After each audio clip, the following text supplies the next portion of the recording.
Continuamos con Cerrando la Noche. Ya es tiempo de darle paso a nuestros invitados. Hoy vamos a conversar con un joven abogado de la República Dominicana, Francisco Cruz, con quien pretendemos desarrollar una interesante conversación sobre temas importantes del derecho. En este caso, vinculado al derecho concursal y a la reestructuración mercantil. Francisco nos va a ayudar a nosotros y a la audiencia a entender qué es el derecho concursal y qué es la reestructuración mercantil. Buenas noches, Francisco. Buenas noches, Francisco. Bienvenido. Buenas noches, estimados. De verdad que es un honor para mí que me tengan este espacio con ustedes. Y en el día de hoy, como bien decían, vamos a hablar un poquito sobre qué viene a ser ese derecho concursal en República Dominicana. Justamente nos gustaría que nos explique qué es el derecho concursal. Bien, el derecho concursal es una serie de procedimientos ordinarios y extraordinarios que buscan organizar a acreedores para el perseguimiento del crédito contra su deudor. Asimismo, tiene la misión de buscar que haya una igualdad de acreedores dentro de ese procedimiento, que no se le viola ningún tipo de derecho a los acreedores que tienen contra su deudor, y asimismo se pueda organizar dentro de un sistema del que sea vital que ese deudor pueda ser reintroducido al mercado, que no se quede solamente en que cobré y desapareció la empresa, sino que su mística es que pueda reintroducirse al mercado y que pueda seguir trabajando, que pueda seguir laborando, que pueda seguir dando empleo a las personas. Pero esto está muy vinculado a la reestructuración de empresas en proceso de liquidación, ¿o no? En el derecho concursal, dentro de esa rama del derecho que ya viene sopesando la República Dominicana por la ley 141-15, que bien expresas, de esta reestructuración y liquidación de empresas, el derecho concursal como tal es esa rama que vela por organizar los acreedores. Pero ya la reestructuración mercantil y la liquidación mercantil, podemos decir que son subdivisiones dentro de esa rama del derecho concursal en la República Dominicana, que ya viene sonando por el proceso que viene con la ley 141-15 y su reglamento de aplicación del 2017, que si bien es cierto, son diferentes procesos, se enmarcan dentro del mismo objetivo, que es proteger a los acreedores ante la dificultad financiera de sus deudores. Pero en este caso, lo que a mí me interesa tener pendiente con ustedes es la reestructuración mercantil, que su fenómeno es que los acreedores se van a organizar en buscar cobrar las deudas de su deudor, no siendo abusivos contra él, evitando cualquier tipo de vía de ejecución que pueda dañar a ese acreedor, a ese deudor, y no permitir que otros acreedores cobren, para reintroducirlo después al mercado. Cuando tú hablas, Francisco, cuando tú hablas de igualdad de acreedores, identifica bien ese término para edificar a la opinión pública. ¿Qué tú quieres decir con esto? Cuando me refiero a igualdad de acreedor, no es desde un punto de vista en que todos están al mismo nivel, porque existen acreedores privilegiados. Lo que sí quiere decir es que la ley identifica a todos los acreedores. Tiene que identificar a todos los acreedores para saber cuál es la masa que tiene ese deudor, cuáles son todos los créditos que hay versus todos los activos que puede tener, para tener ese balance entre, ok, tú eres acreedor, también tienes una garantía, hay un acreedor criptografario que está por ahí, ¿qué tú tienes, qué bienes, qué activos tú tendrás para poder equilibrar tus deudas con todos los activos que tienes, para luego de eso, con un buen plan desarrollado, puedas reintroducirte al mercado? Eso es lo que quiere decir. Cuando habla de igualdad de condición de acreedores, es equilibrarlos, tenerlos claros. Es más como una especie de equidad. Tú tienes privilegios, yo soy criptografario, ¿en dónde me tengo que desarrollar y cómo puedo acceder a que todo el mundo me reconozca mis créditos? En este caso, ¿qué papel juega la Cámara de Comercio y la Federación de Cámaras con relación a la implementación de esta ley? Bien, la función que tienen las cámaras de comercio, que la misma ley 141-15 establece, es que ellas tienen que sacar un listado de los funcionarios que van a apoyar a la ley, que son los verificadores, los conciliadores y los liquidadores. Pero ¿qué ha ocurrido en la práctica? Las cámaras de comercio, que tienen que haber una por cada provincia, no tienen esa disposición por casualidad de la vida, porque la práctica no ha permitido hacer eso. Y Fedocámaras, que es la Federación de Cámaras de Comercio, valga la redundancia, ha tomado un papel activo sin haber sido facultada para ello. ¿Por qué? Porque ante un mundo de ciego el tuerto un rey. Es decir, yo veo que la ley faculta a las cámaras de comercio, pero no han tomado la iniciativa. Entonces Fedocámara ha tomado esa iniciativa que no es mala. Ojo, no es mala. Está buscando que la ley se cumpla, que existan funcionarios. Pero ¿qué pasa? Hemos tenido que lanzar unas ideas, unos procesos para investigar y conseguir funcionarios, pero por vía de Fedocámaras. Y ahora mismo, en agosto pasado, han tirado una iniciativa que tampoco es mala, que es de modificación al reglamento de aplicación, que ellos pretenden que modificar el reglamento para que ellos tengan esa facultad otorgada. Pero ahí vamos a un punto bastante importante, y es que no es que tienen que modificar el reglamento, aunque tiene su necesidad de modificación. Es modificar la ley para que Fedocámaras tenga un papel activo, porque ha demostrado que ha tenido más preponderancia hasta a nivel de impulsar la necesidad de tener la reestructuración mercantil a un conocimiento generalizado. Sí, creo que hay una preocupación válida tuya, Francisco, porque en este caso es verdad, no hay una Cámara de Comercio en todas las provincias. Si tú sales, vas a encontrar que hay provincias privilegiadas, La Vega, Santiago Los Caballeros, La Romana, tal vez la provincia Duarte, pero hay provincias que no tienen, no sé si existe en Barahona o si existe en Azua, tú ves. Entonces creo que hay una debilidad ahí con la aplicación de la ley. Porque la debilidad no es que no existan, es que no han tomado ese papel activo de todas las jurisdicciones que hay cámaras de comercio en cada provincia, porque cada empresa que se funda tiene un registro mercantil al que responder.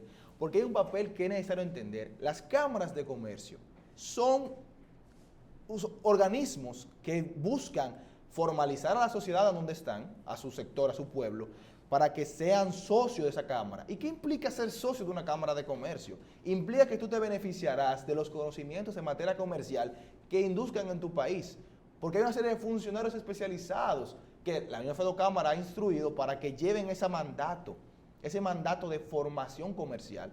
Por eso es que decimos, desde un punto de vista objetivo, con una esperanza bien clara, que se desarrolle una cultura concursal dominicana para que esas cámaras de comercio que tienen que jugar el papel activo, vía su órgano principal desarrollado que fija las políticas, que es Fedocámaras, que no solo se quede en cobrar tarifas, que también impulse la formación de esos sectores que están alrededor de ellos, que necesitan, porque las cámaras de comercio son los que conocen su tipo de comercio dentro de su pueblo.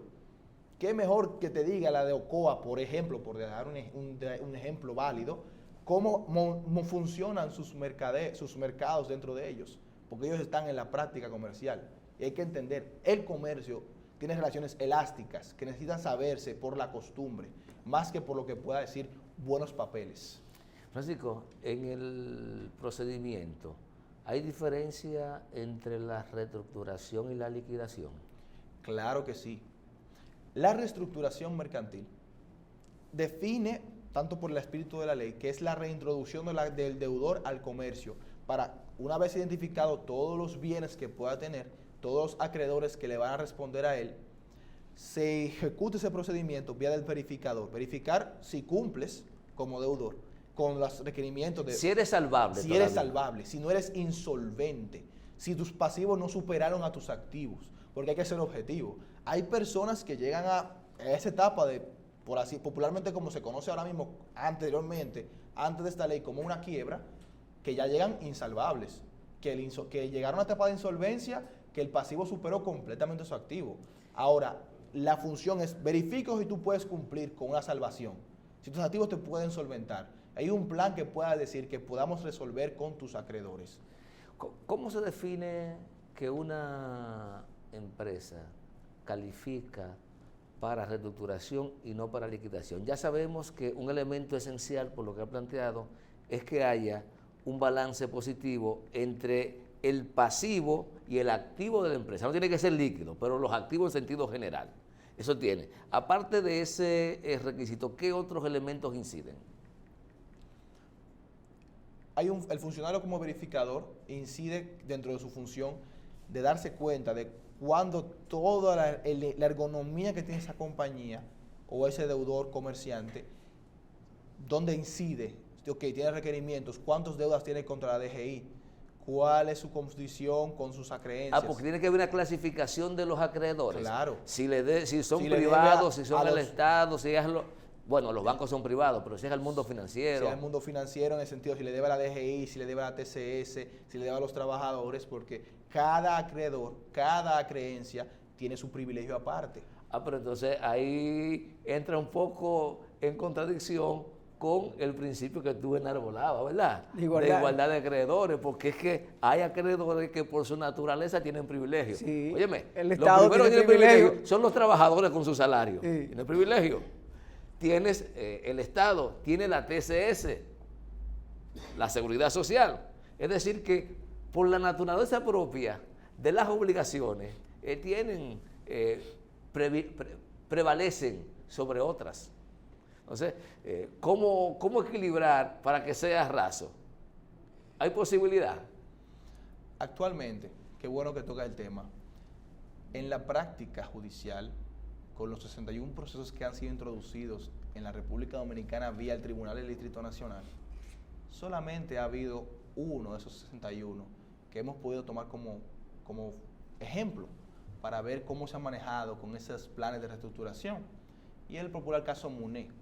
Para no entrar de lleno sobre eso, porque el punto de eso no hablar de ellos, No, claro. es solo decir que realmente ha jugado un papel interesantísimo el tribunal al cómo va organizando los créditos, identificando más de 2.700 acreedores, contando también a los trabajadores y a las demás instituciones que mencionaba, y que para ello tienen que ir salvándose poco a poco con un buen plan en el que se considera, porque la ley crea esas disposiciones para que el tribunal le sirva de apoyo a la persona, para que los créditos que puedan acumular muchos intereses, como son los trabajadores y demás, puedan ser suspendidos esos intereses, suspendidos esos aumentos, para que ellos puedan ir maleando a prorrata poco a poco los pagos que se puedan hacer. Por lo que está visto no ha sido completamente saldado todo el mundo, sino proporcional.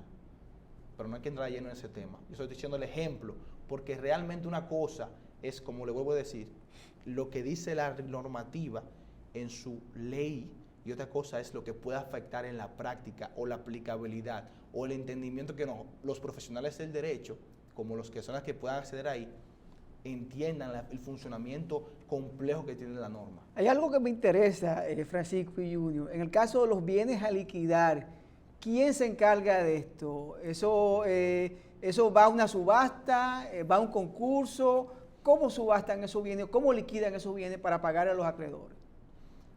Ahora mismo los bienes, como es un vía tribunal, después de que se designa un liquidador, viene ahora el proceso de, ok, mira, ¿a quién le va a tocar? El que tiene privilegio. ¿A quién le va a tocar? Los que no tienen privilegios, para después ir así mismo vía subasta. ¿Cuánto van a ofrecer para ver cómo podemos salvar la mayor cantidad de créditos posible? Porque ya en la liquidación estamos en una vía en el que el acreedor el deudor sabe que no va a recuperarse, no va a reintroducirse al mercado. Es para cerrar todas las acreencias que puedan posibilitar con los activos que tenga, porque no van a inventarse algo nuevo. Y algo bueno que hay que tener pendiente es que en estos procesos de reestructuración y liquidación, cualquier contrato, cualquier actitud que los deudores traten de desviar sus bienes, que se demuestre una intención, de que esa intencionabilidad de ellos, esa autonomía de vamos a desviar los bienes para que no encuentren nada que cobrar. La ley tiene un efecto retroactivo en que anulará cualquier tipo de contratación que se demuestre que hay una intención de desviar los bienes. Para esos 2 años anteriores, desde que se surge el procedimiento, 2 años para atrás, se puedan reintroducir a la masa del deudor para buscar protección íntegra.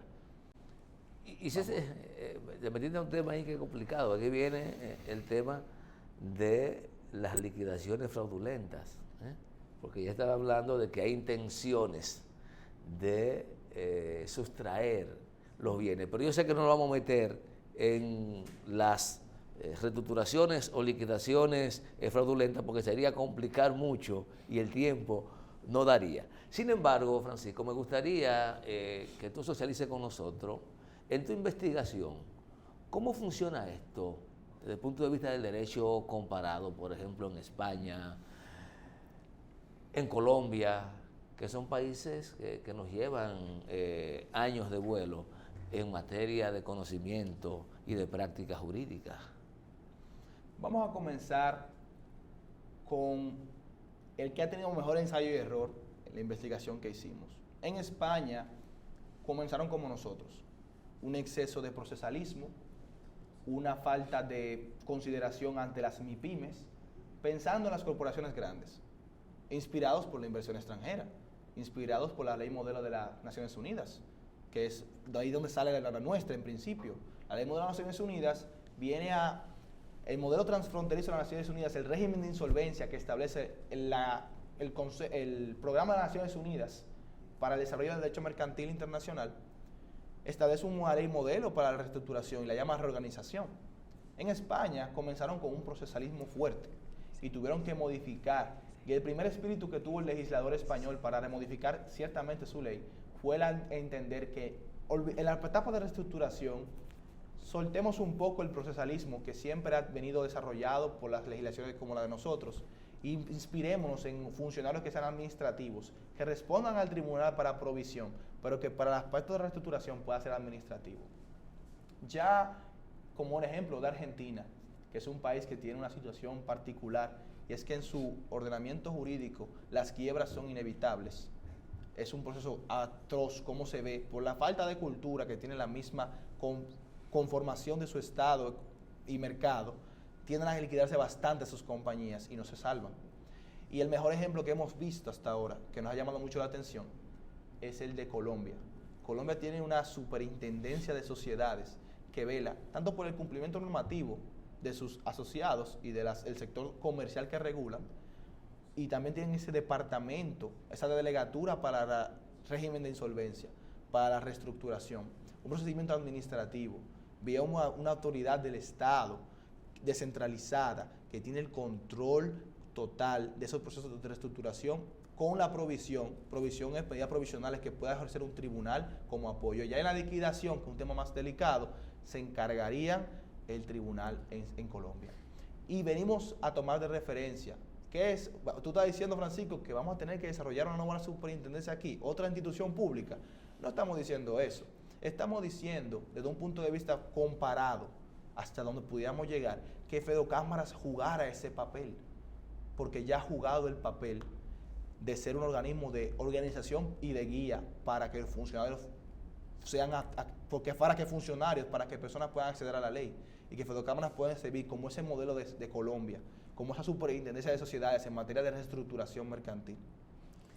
Pero aquí tenemos, escúchame, Barney, Sí. Lo que pasa es que es interesante lo que plantea, pero aquí, por ejemplo, las cámaras de comercio son privadas, el Estado no tiene nada que ver con ese negocio. Por lo contrario, el Estado se desprendió de esa facultad que tenía y dejó eso en materia de sector privado. Fedocámara es lo mismo. Entonces, ¿cómo tú crees que pudiera esa instancia convertirse en esa superestructura que se encargue de estos procesos de reestructuración de las empresas? Nosotros hemos visto que tiene que haber una combinación, tanto del sector público como privado, porque el privado entiende las necesidades que tiene el comercio, de la celeridad, del expedito, de tocar los vías claves, de causarle menos daño a las compañías. Pero asimismo, no se puede dejar todo suelto. Tiene que haber esa facultad del Estado para regular, para supervisar.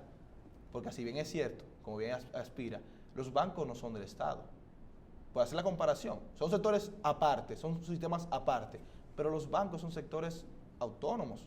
Son privados, pero tienen un órgano regulador, que es la Superintendencia de Bancos. Entonces, ¿qué estamos diciendo aquí? Las sociedades comerciales de la República Dominicana han tirado un boom desde el 2008 de su modificación. Han hecho un nuevo cambio. Todo el mundo quiere formalizarse.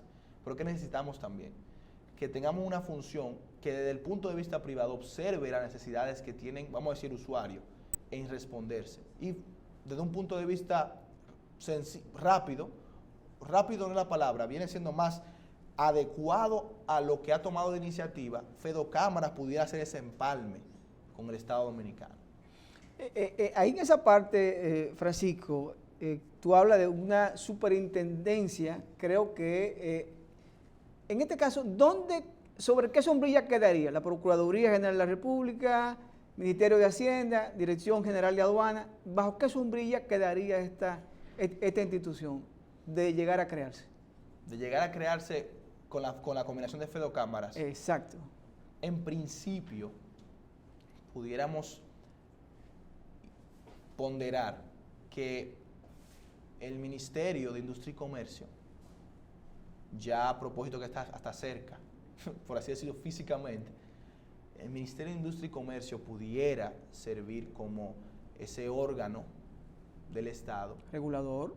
Regulador Control. o de control, de supervisión, y ya Fedocámara, ese empalme con el Ministerio, pudiéramos decir, desde un punto de vista de ponderación, que funcionaría como ese match entre Estado y sector privado. Bueno, Francisco, ¿qué te gustaría que la gente afectada o beneficiaria por esta ley, como son los comerciantes, ya sean personas físicas o personas jurídicas, porque la gente tiene que saber que no solo las personas jurídicas son catalogadas como comerciantes, sino que las personas físicas son también consideradas como comerciantes las que se dedican a esa labor de comercio. ¿Qué te gustaría que sepan sobre esta ley? Que existe para el sector comercial, que existe para que las personas puedan acceder a una vía de organizar sus deudas, de que no piensen de que, ay, ya, tengo 90 días, 120 días, me van a embargar. Vamos a decir que la función principal es velar porque esa cultura concursal dominicana se establezca en la República Dominicana y que los comerciantes accedan a eso sin el temor de verse afectados en otro tipo de procedimientos que son más bochornosos. Porque el Poder Judicial ha hecho un esfuerzo en preparar a jueces para que estén especializados en materia comercial.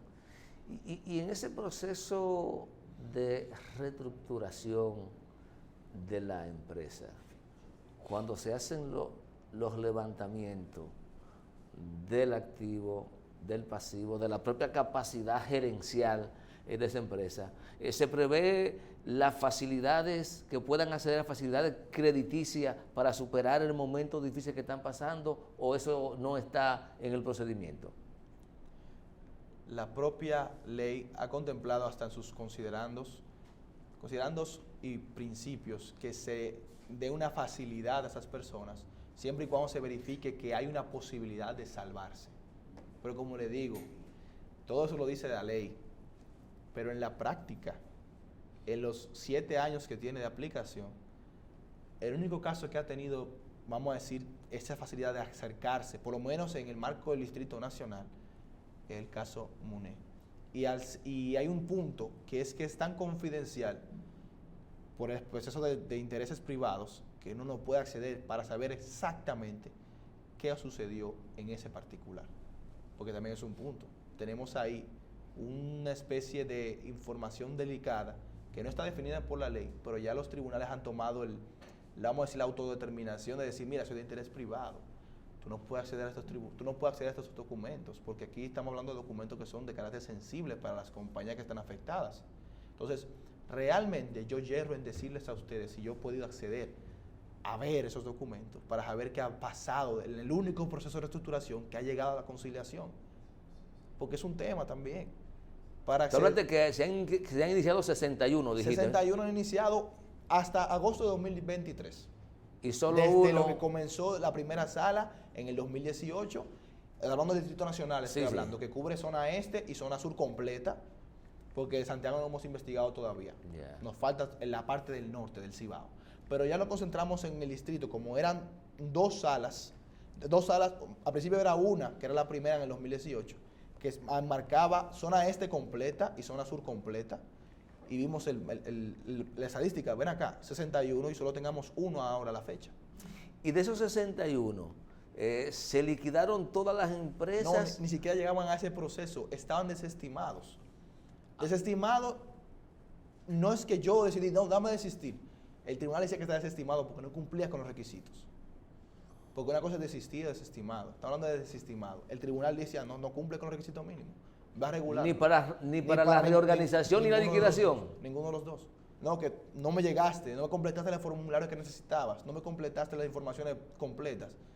O sea, no me completaste los requisitos básicos que yo te pido para acceder aquí. Entonces, desestimado.